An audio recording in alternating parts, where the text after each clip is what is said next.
Friends, இப்போ என்ன சமையல் பார்க்க போகிறோம்னா பாருங்க, தக்காளி சாதம் தான் பார்க்க போகிறோம். கிராமத்து சமையலில் 2 வத்தல், ஒரு 2 பச்சை மிளகா, கருவேப்பிலை, தக்காளி, வெங்காயம், பூண்டு. வாங்க எண்ணெயை ஊற்றியாச்சு எப்படி செய்யுதுன்னு பார்க்கலாம்.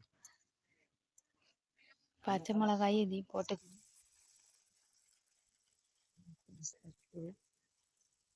இஞ்சி இஞ்சி போட்டுக்கலாம். கருவேப்பிலை, வெங்காயம் போட்டுக்கலாம்.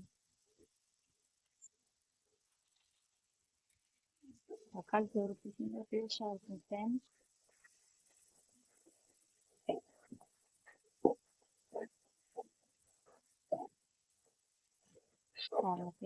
வெங்காயம் உடனே வதங்கிடுச்சு. இப்போ தக்காளி சேர்த்துக்கலாம்.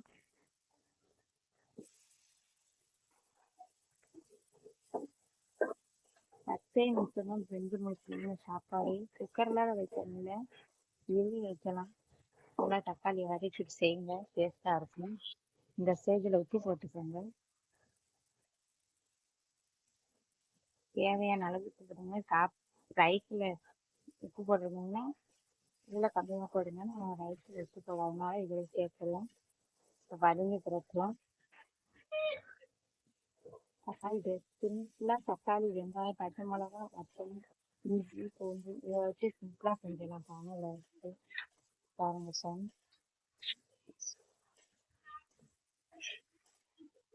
இதுக்கு 10 நிமிஷம் வதங்க விட்டுக்கலாம்.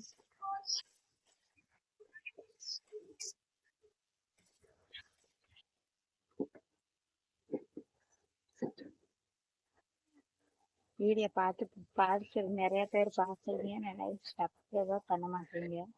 கொஞ்சம் சப்போர்ட் பண்ணுங்க. பாருங்க, நல்லா வதங்கிட்டு ஃப்ரெண்ட்ஸ். நல்லா வதங்கட்டும். தக்காளி நல்லா வதங்கினதுக்கு அப்புறமா சாதம் சேர்க்கணும். இல்லை மசாலா பொருட்கள் எதுவுமே சேர்க்கறது கிடையாது. சிம்பிளா குழந்தைகளுக்கு ரொம்ப பிடிக்க செஞ்சு கொடுத்தீங்கன்னா சாப்பிட்றதுக்கு.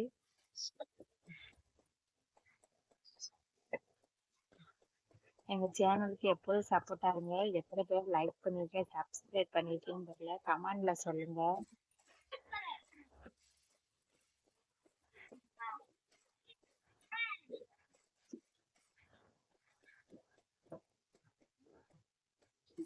அவங்க ப்ளஸ் இந்த ஸ்டேஜில் வதங்கிருக்கு. இன்னும் 5 நிமிஷம் வதங்கணும்.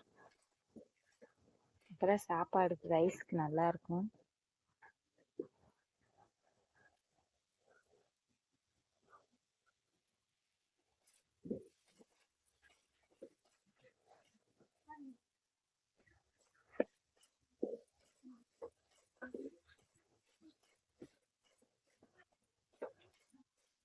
பிடிச்சிருந்தா லைக் பண்ணுங்க, ஷேர் பண்ணுங்க, சப்ஸ்கிரைப் பண்ணுங்க.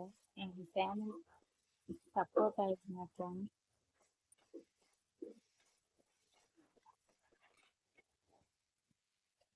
பாருங்க ஃப்ரெண்ட்ஸ், நல்லா வதங்கிடுச்சு. இதெல்லாம் சாதம் சேர்த்துக்கலாம். பாருங்க ஃப்ரெண்ட்ஸ், மசாலா பொருள் சேர்க்காம தக்காளி சாதம் ரெடி ஆயிடுச்சு. வாங்க ஃப்ரெண்ட்ஸ் சாப்பிட்லாம். யாராவது தக்காளி சாதம் பிடிக்குமா கமெண்ட்ல சொல்லுங்கள். லைக் பண்ணுங்கள், சப்ஸ்கிரைப் பண்ணிடுங்க.